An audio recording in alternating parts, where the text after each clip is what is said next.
Hello, everyone.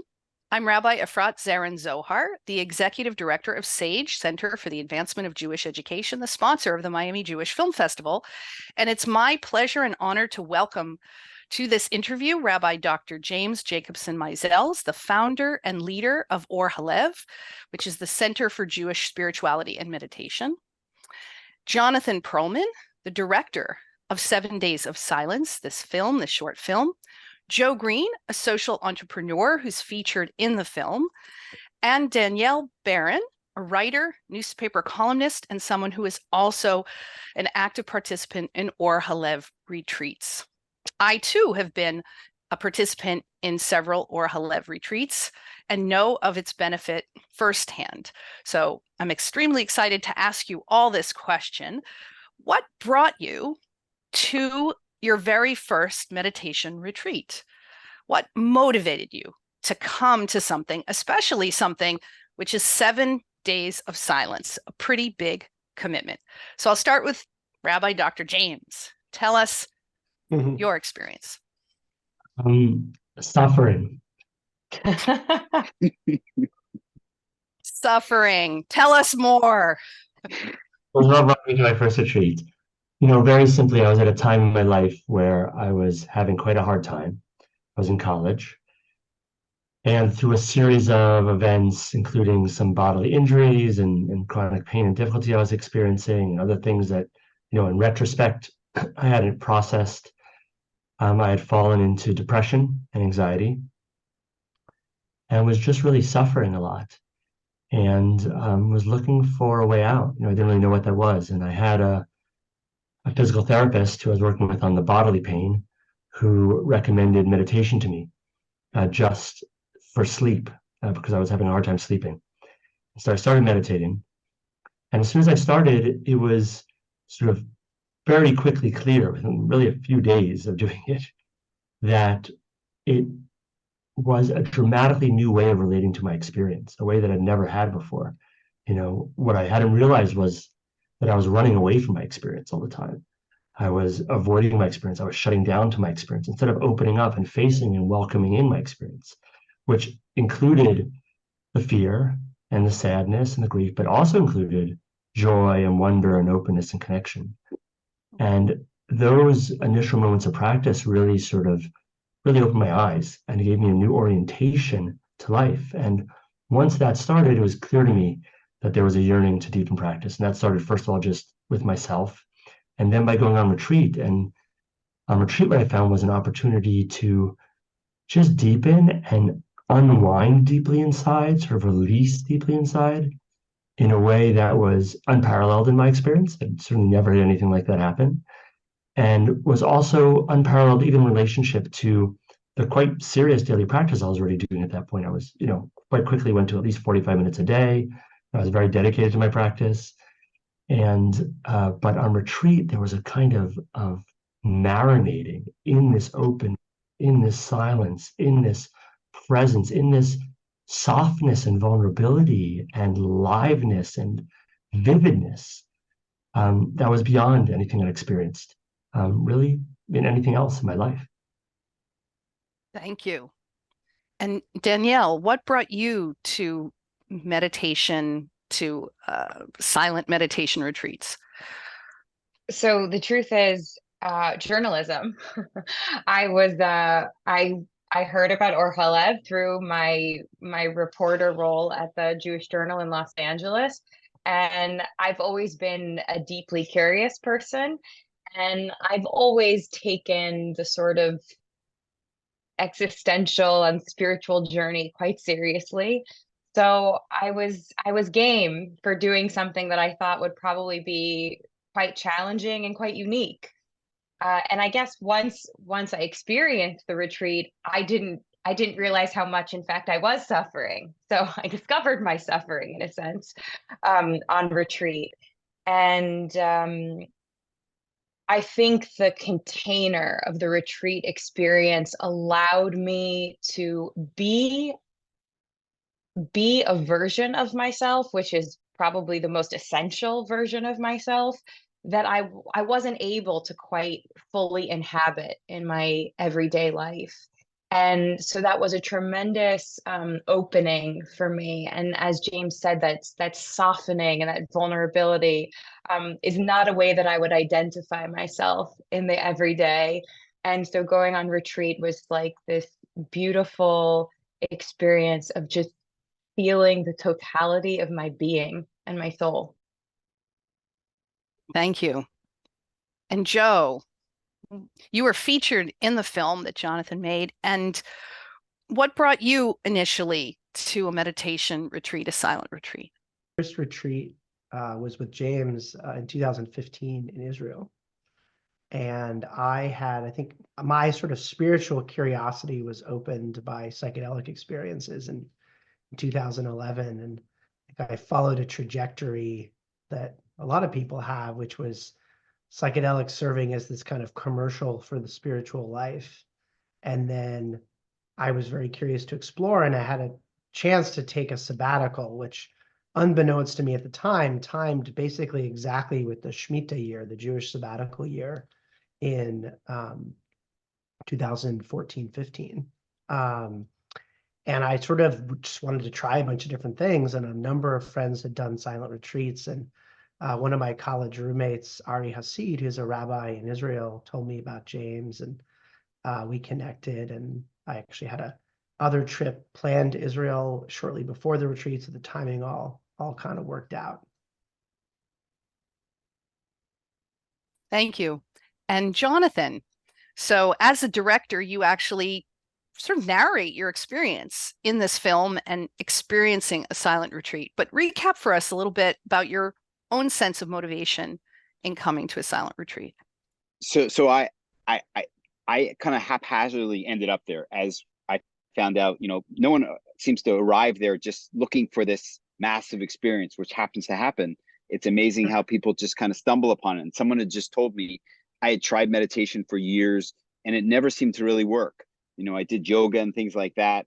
And I hear so much about how meditation actually works and all the studies and mindfulness and things. And I'm sure it does for a lot of people, but it just never really did for me. I could try it and it just seemed like maybe it's working, but there's nothing that I could grab onto that I could say, yes, it's working, like some physical practice or something. I see some actual benefit. Maybe something's happening in my subconscious, but it never actually seemed to work. Even started going to meditation group and actually went to a 7-day silent retreat and it still didn't work. And I'm like, at this point in time, I'm thinking, well, maybe it just doesn't work for me. And someone said, you should try a retreat with James. Aviva Cherniak had said, why don't you do a retreat with James? And I'm like, who is James? And it happened to be in California in the desert. And so I went and tried the retreat. And by the 4th day or so, I was like, I get it now.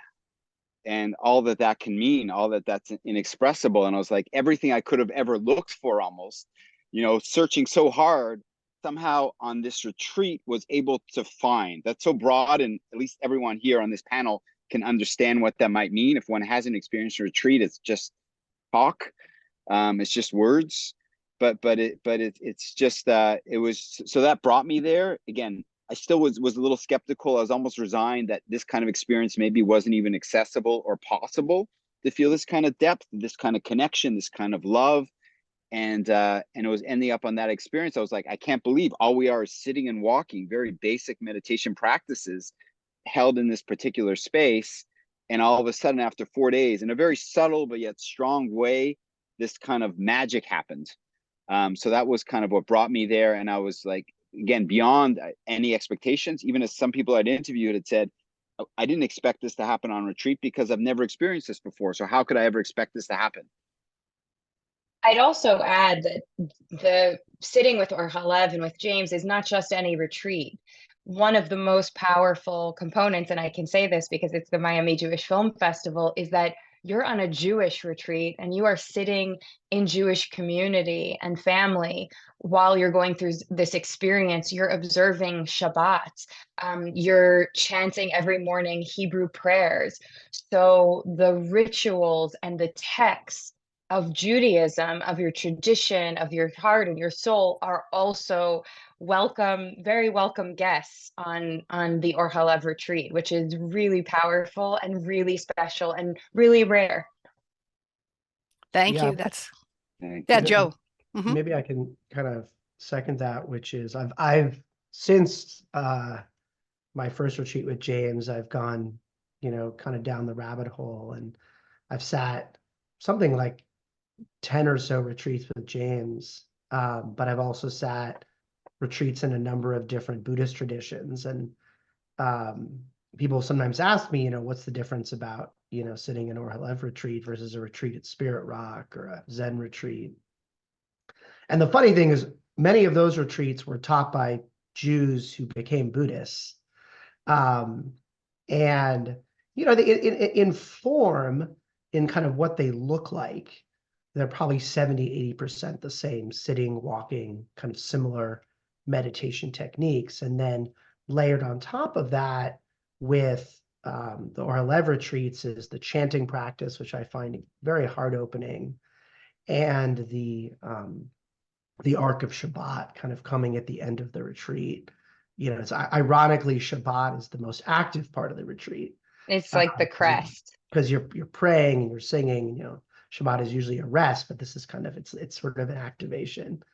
And I think, the time since the October 7th massacre, I have felt this like Jewish sort of deep ancestral tribal identity in a way that I haven't really experienced before. And I think the impact of an Or Halvev retreat, while there are these kind of different pieces of the recipe, I think there is, to what Danielle was saying, there's something in kind of the Jewish soul of being in that community. And even though I don't have like a regular davening practice, seeing the people there davening, I also really love that it's a somewhat rare to have a interdenominational Jewish experience where you have people that are like very Orthodox and observant to non-Jewish people. I've invited a number of friends to Or Halvev retreats, some of which are not Jewish, and also get a lot out of it.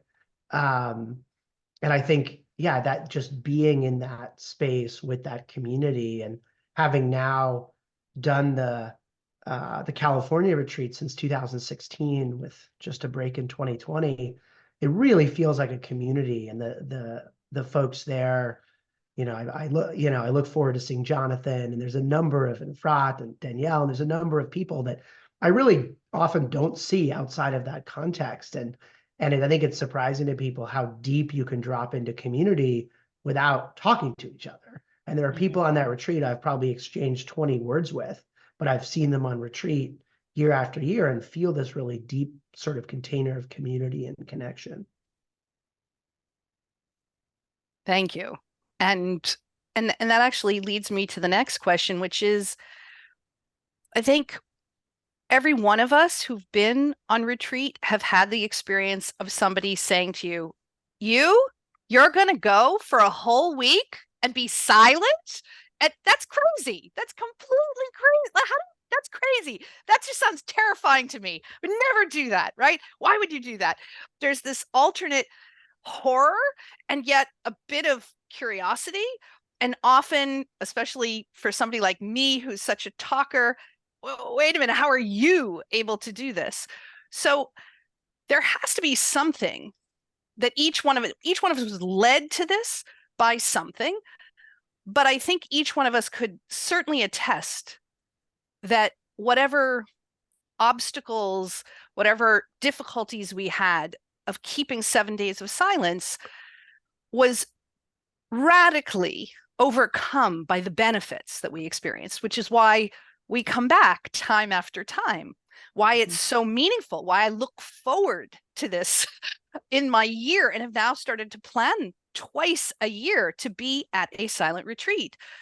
And it's really something I feel like I almost need in a certain sense, because it resets me. So I'm going to ask each of you for maybe one thing, maybe an anecdote, or you could describe an experience, a process, that an obstacle, a stumbling block in yourself that how did the experience of 7 days of silence or this type of retreat with Or Halvev, with the teachings that James provide and the other facilitators provide, the chanting that you've spoken about, the walking, the sitting, the Jewish context, one thing that you've really gained or an element that you realized about yourself, about your life, that retreat provided you with, meditation, silence provided you with. So I'll start again with James. What has it given you? Yeah, I'm just going to preface this by one thing in relation to your question about silence, which is, in my experience, I've been doing this, for over 10 years, well over 10 years now, and I think something like 70 retreats. So the silence is the number one fear. It's the number one fear of people coming on retreat. Everybody's like, it's silent. I was like, and it's the last thing that anybody mentions to come on retreat in terms of it being hard. Like, that's not the thing. I think in the entire time of the retreats, I've had one person say that the silence is hard for them coming off retreat, of the thousands of people. And so that's the fascinating thing. There's so much anxiety around it, and there are lots of hard things, everybody here will attest, that happen on retreat. There are plenty of challenges. That's part of the retreat experience. But it's not the silence, it's the things that really come up and you meet. And I think that also relates for me to what I've learned. I mean, I've learned, so many things. But one thing that really I think stands out for me, because it was the first deep learning and has continued to be a deep learning, is really, how do I meet this fear, this challenge, with love and softness?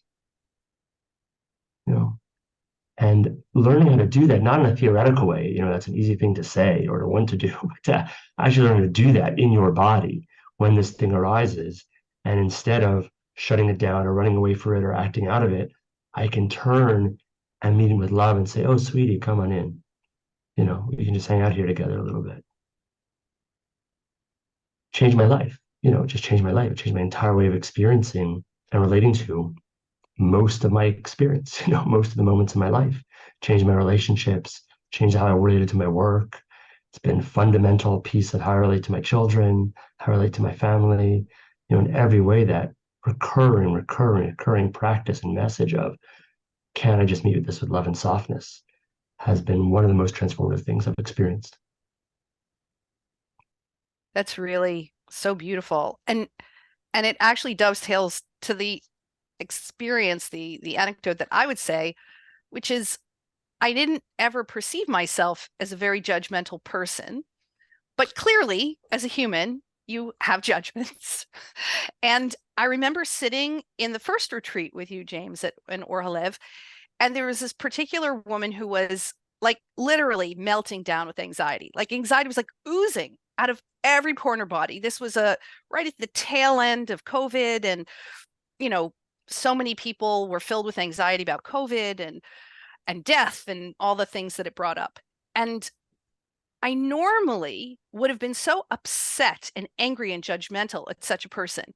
But I found myself, because of the nature of retreat, actually stepping back into compassion and empathy, and just being able to pull back from just that distance, the ability to pull back and kind of just have a little bit of compassion and love and see it that way.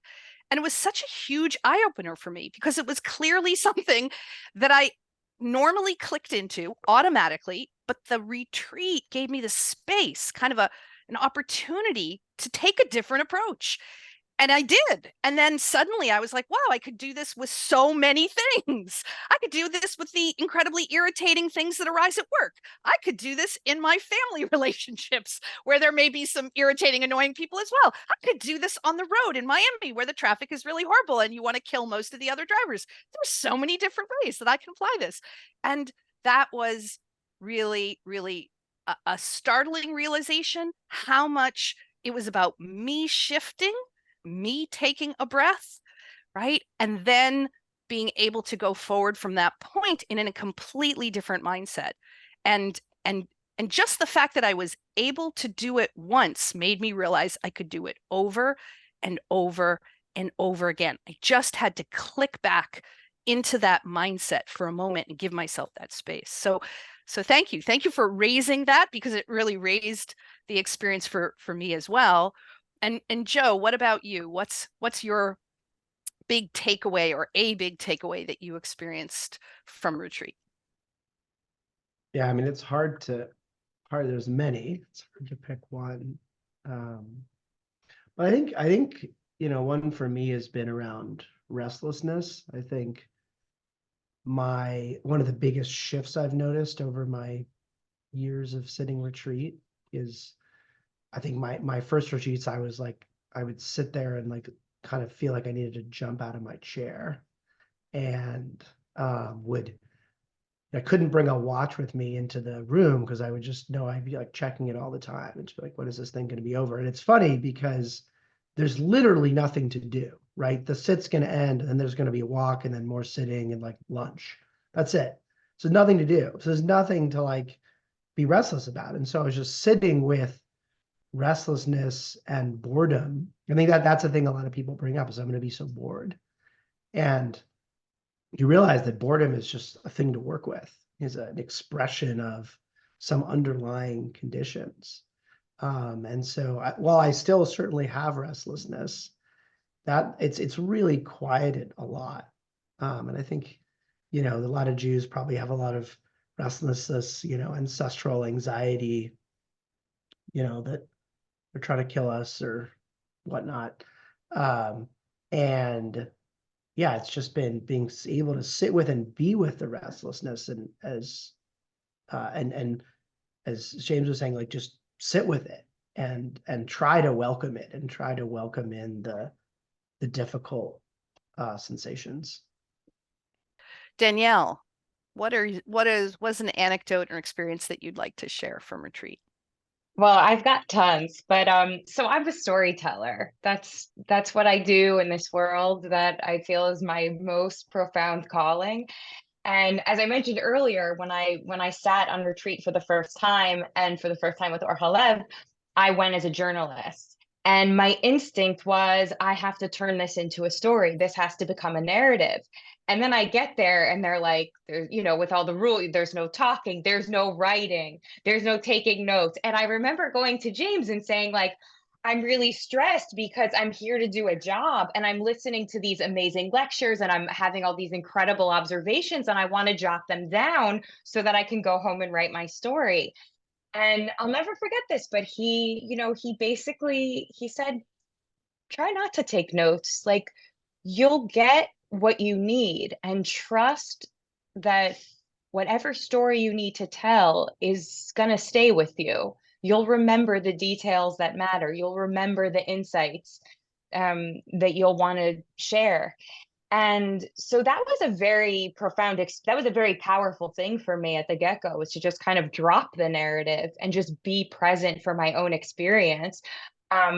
It ended up taking me a very long time to write that story ultimately, which I felt terrible about.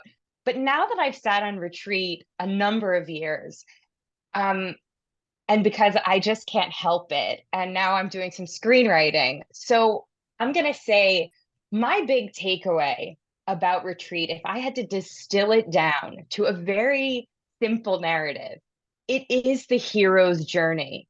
It is a call to adventure.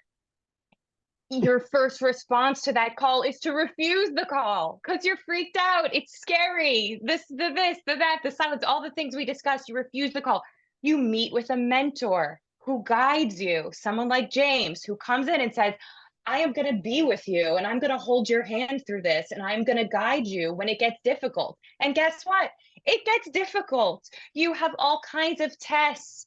You go through perhaps even an ordeal. I've been on many retreats. Everyone is different. Some people deal with profoundly challenging, traumatic things that they confront inside of them. So it is like you sometimes do kind of face your own death in a way. And then I think the profound thing is that you are transformed at the end of this journey. You are transformed. And in the hero's journey, you come away with the elixir, right? You return with the elixir. What is the elixir? The elixir is you're more conscious, you're more aware, you're more awake. And that is sort of that's my best pitch for why a silent retreat is the most incredible gift you can give yourself, because you get to go on this journey and you get to be the hero. Thank you. And Jonathan? There are a lot of things, and just I want to say, even hearing everyone say such obviously such beautiful answers, that for me, my emphasis is that what everyone's saying, you could almost say that about regular meditation, and it is regular meditation we do on a retreat, but this level of seeing only happens after about 4 days on retreat in general, for at least most people that I've found. So we can talk about it, and people might think that, oh yeah, I can just do that. I can just meditate. I'll watch my breath. I'll sit for 15 minutes. I won't be judgmental. But it's like seeing somehow behind the curtain of how that works, that retreat touches you, that it's fundamentally different. The words might be similar that you could use for just a regular meditation, but the experience, there's no relation to it. There's some relation to it, but it's fundamentally different. What actually can happen after about 4 days of retreat. And for me, the key to the retreat, clearly, to make it work, and the profundity that I see that happens on an Or Halvev retreat, clearly James is at the core, and how his intentionality and that deep listening and everything just makes a fundamental difference, making all the Jewish texts available. It actually brings to me, someone who would never found, like it almost brings a liberal kind of Judaism, makes it as passionate as anything you could ever imagine. Not that I was looking for some specific, just purely liberal, and that might, I'm not trying to label it that, but I'm saying a non-dogmatic, shall I say. It makes those most incredible things. So you're able to connect with the text and the tradition in a way that I could never imagine. If you're really religious, you can also then be more observant. But for me, one of the most profound things I think was on the first retreat, the meetings with James. I didn't know you would have these meetings. I was a little bit skeptical. I was like, I don't want this. I've never been to, it seems like some kind of group therapy or something. This isn't my thing. I didn't come here. I wanted to sit. Why do we need to sit and we have to share? It's not really my thing to share in that kind of environment. And then to hear to hear them just speak about these mundane things that were happening to them, that kind of made me almost feel less alone and begin to lower my barriers, because I'm like, oh my God, they're thinking those same mundane thoughts that I have. I'm like, it's like you're hearing their thought patterns. I thought I'm the only one. Like, am I the only one with these crazy small thoughts? They just said the same thing. I can't believe that. So that at least is the beginning of kind of lowering, kind of surrendering maybe. And obviously with James's kind of his mastery, which can seem so simple yet is so profound, and to me probably so rare, just being able to just be able to just to be present. So if I'm saying I'm anxious, it sounds so simple in retrospect, saying, well, where are you anxious? Where do you feel that? And it seems so simple, but he does it in such a masterful way of deep listening that to me, actually, it was the beginning and maybe of the opening on retreat. And for me, I can't imagine retreat without that. Even I've tried a couple of small ones after being on Or Halvev, and I found that I couldn't, that element is so critical to it. So I would say, for me, it was those group meetings and that seeing how other people's minds think, which would make me kind of feel maybe on one level more connected, of which you also feel many other levels. But those group meetings at the beginning were something that I wasn't looking forward to, but then when I had them, I found very profound, and always the guidance on those, the individual guidance that they're able to get, and the way James is able to focus on everyone, and just in very simple, the most basic kind of words, but is able to get people to be present in a way which becomes magical. And certainly experience that personally. And even when you're hearing other people in the small group, guiding them, you feel that same kind of movement in yourself, just because of the deep sense of listening, the deep way that he's able to really just connect just through the incredible way of just listening and everyone feeling being heard, which just contributes to all the other things I think that are kind of going on and taking place with all the concentration building and things like that. Super, thank you. And actually, you've pointed out that even though it is a week of silence, there are brief moments every couple of days where you do actually get to sit with a small group, ask some questions, relate your experience for a few moments, so that it's not 1000% in silence, but it's the vast majority of the time with some extra help along the way. And always the ability to ask questions through note cards or to have a private talk with an instructor if you really feel that that's super important. So there are these sort of safety valves that are opened every now and then for people. And Jonathan, I want to return to you and ask you for the motivation to make this film. What propelled you into wanting to do that? What were you hoping to achieve? So after completing the first retreat, I was like, I can't believe such a thing exists. Like you can call it silent retreat, and any words on the website, even of any website, it doesn't adequately describe it. Like I would never go to the retreat just by seeing the website. I think most of the people came to all the initial retreats because Joe told them to come. So he experienced it. And it was just one by one, and kind of bringing people in that way. And I was like, this is crazy. And like no one knows. It's, at least I had no idea, and I certainly searched for different things. I consider myself moderately literate in terms of different ways you could search. I had no idea that such experience was in general possible, and never mind in a Jewish context, to be able to have that kind of melding of both engaging in Jewish tradition and Jewish texts and engaging deeply in yourself. Like it's so much more than just a time to be with yourself, because that doesn't describe anything. It is that, but the fact that there was this experience, and as much as that, there are people who have written beautiful things. Even Danielle's kind of writing about her first experience on retreat in the Jewish Journal, and that all those things kind of hint at things. And then I wanted to see if, well, what if I could I capture just a little bit more on film by being able to deconstruct, because as James I think has said, it's nothing magical that takes place in terms of the details of the process, even though what happens is magic. So it's like I wanted to almost be able to explain the process, and then to be like, look at all these people, look at these incredible experiences. I know, Efrat, you were told like physical, like healing experiences and things like that. Like this is beyond just like some Shabbaton or some just ordinary retreat, and maybe film could in some small way communicate that it's beyond anything, any kind of general references as one might have when you talk about maybe a retreat one might know from a yoga retreat or some other retreats in that realm of some kind of wellness retreat. But just that silent retreat, it's and particularly in this context with Or Halvev and with James, it's just a whole nother thing that again I didn't even know existed. And I was like, so it was just trying to capture, at least in some way, maybe a little bit of an echo that might be able to help share that incredible work that James has done. And Joe brought the retreat, saw it, in the big way, kind of brought them all and made them accessible by bringing them to California, and Danielle there to, help share it through newspaper. So all these different means that are kind of helping to expose it. So I want to, maybe I could somehow make a film and try to capture at least an echo in one element that people would say, I had no idea that could happen on a retreat. Maybe I am anxious. Maybe I have some level of depression. Maybe I'm looking for some deeper meaning. Maybe I also want to connect more with Judaism and Jewish practices. At the same time, I have these kind of, deep longings, and you can actually find them all at one place. Like that seems kind of, it seems too much. Like the cell seems like it can't be possible. But it was trying to kind of in some way bring that. And I was grateful that I was able to get access to be able to, capture, particularly like the group meetings and things like that, to be able to capture what's actually what some of it, what actually takes place on retreat. Super. And so just to wrap up, maybe just some final words from each one of you about, what you're hopeful for viewers. Like what would you like them to know one extra thing about either meditation or the retreat or Halvev?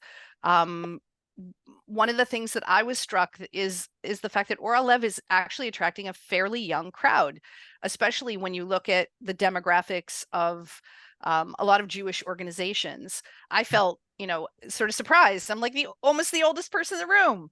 And that was sort of, wow, I haven't experienced that. A lot of times I feel like I'm often the younger type person in the room in a Jewish context. So that was sort of surprising to me. And maybe each one of us can kind of comment about anything that comes to mind that you just want to leave our viewers and our listeners with as a final statement. So Danielle, why don't you begin us with this one? So I think we overuse the word connection so much so that it loses a bit of its meaning sometimes.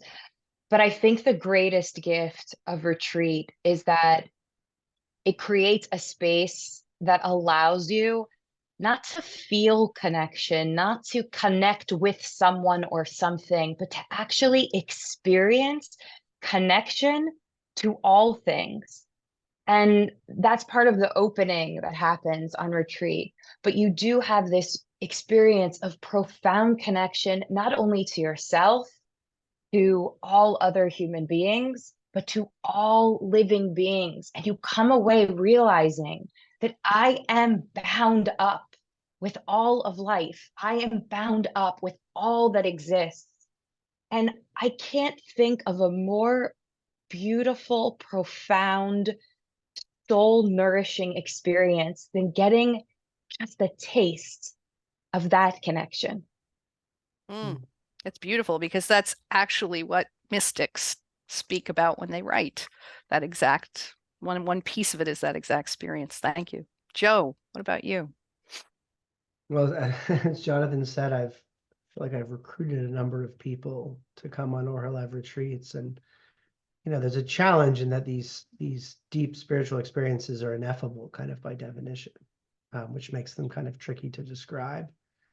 And one of the things I sometimes will say to people is that, imagine you had the opportunity to like sit in the computer room of the Matrix. Like, wouldn't you take that opportunity? And I think you get to watch your own mind in a way that's not really possible through anything else that I've experienced. And, I always say to people, if there's two things I can recommend everyone do, it's a week-long retreat and a guided psychedelic experience. And it's funny because it's actually seems, at least in the circles I travel in, to be harder to convince people to do 7 days of silence than to drink ayahuasca. And there is that fear of, people like, how are you silent for 7 days? And I agree with James that like, that's not the hard part. I mean, you could be silent for 7 days and watch HBO. Like, that wouldn't be that hard, right? It's the sitting and meditating all day. And I think you realize how unconcentrated you are until you actually try to be that concentrated for that long, to come back to the breath, back to the breath, back to the breath, back to the breath. And it's hard. And I think we live in such an overstimulated society.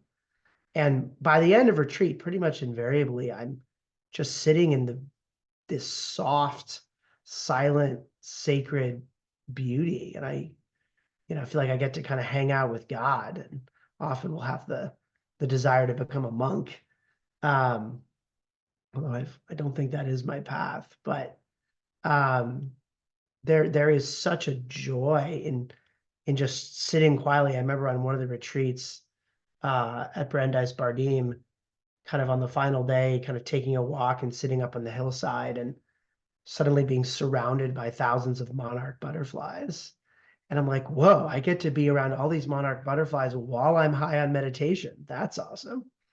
And just getting to sit in the subtle, small details. And I think, we live in a world that often is very unsubtle. And it's I think such a relief in people to get to be off of their phone and off of their computer, and not reading and not writing and not needing to talk to anyone, of being able to sit in a meal and just eat, to open a door and not worry about holding it for someone else can be quite a relief, and quite a contrast from our normal, very hectic and stimulated and antagonistic day-to-day lives. Thank you. And Jonathan. Oh, yeah, Danielle. Can I Yeah, add just one thing? Sure. Because Joe inspired me. We hadn't met. Congratulations, Mazel Tov. You're the first one to mention God on this call. But that's exactly it. I think the silence and the being with yourself, those moments, those quiet, calm moments where there's just you and the world around you, those are the moments that God enters.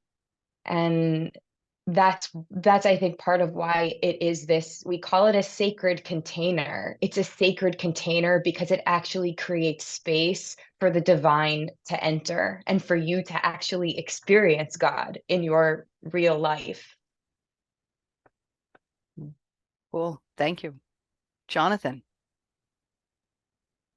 I would say just how much retreat, because even we're talking individually, how much it affects us, how much then affects people around us, in terms of how we can be more open, how it's not like some self-serving thing. I mean, there is some, you're benefiting personally, but hearing so much, I know from myself, just how one can be less reactive, more aware, and how one's maybe spirit, affects everyone around us, whether it be you and your family or other things that I recall. This is more recalling from Scott, who everyone knows, who goes on a retreat, he's got 4 kids at home.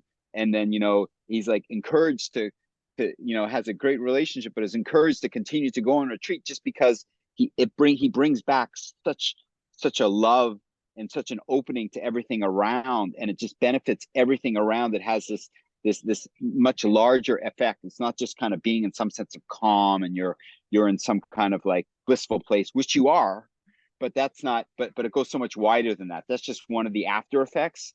So it's more like, it's knowing that a retreat has this possibility, if one has some level of anxiety, some uncertainty, looking for meaning, that a retreat, and is open to trying a retreat, I would say, go for it. And particularly a retreat with James, because I don't know how much other retreats can actually work in that way. I just don't know. I haven't had enough kind of experience otherwise, but if one is able to get a place on a retreat, an Or Halvev retreat, to do that, particularly one which has to be 7 days, at least 5 to 7 days, at least an extended period of time, something over 4 days, if one is at all open to that and can fit that into their schedule, just it can be something so profound. So I would say that would be if one has any at all inclination towards, or any kind of longing, and not sure how one can answer that, and doesn't even have it in their mind, and has tried meditation for sure and thinks, well, meditation just doesn't seem to work for me, so I'm not sure this retreat thing, I would say be open to it, and maybe try on retreat and kind of see what happens. Beautiful. And James, we're going to leave you with the final word. What do you want to impart to people so as they think about the possibility of retreat, or struggle with meditation, or whatever it is that might be drawing them to watch this film and think about this idea? I'll just say a few brief things. The first is, you can do this. Had lots of different people come and retreat from lots of different backgrounds, environments. People haven't meditated at all, been meditating for a while. You really can do this. We're there to help you. It's a practice we do together with love and care. And so that's the first thing, you can do it. Second thing, I think everybody said this really in many ways, but I just want to drive it home, which is that retreat is not just an experience. You're not coming there just to have something happen to you. It's a training ground. You come to retreat to be trained in a way of being in the world. I love people having powerful experiences on retreat, and I love having them on retreat.